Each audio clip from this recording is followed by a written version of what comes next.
we tend to focus a lot on, and justifiably so, the rural-urban divide. And if you look at a map of North Carolina and who has access to broadband, most of the places that are completely, where it's completely missing, are in more rural parts of the state.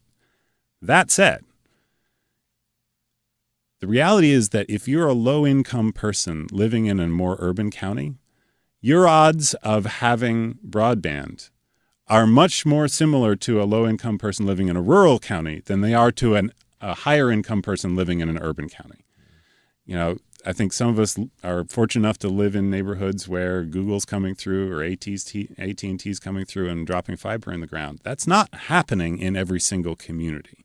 So it's not a purely rural-urban divide. It's as much actually about the affluence of the community you happen to live in. And again, this is the sort of thing that becomes a perpetuating cycle that can make it virtually impossible for families to escape the clutches of poverty. I mean, how much luck do you think you're going to have finding a job if you can't get on the internet? How are you going to do your homework if you don't have broadband?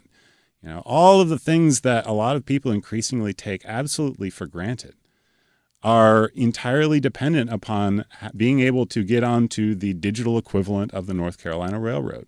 And if we allow those communities to be cut off from the digital spaces of commerce that are increasingly vital to economic opportunity, what do you think is going to happen? Those folks are going to have a really hard time sharing in any of the prosperity that our economy is generating.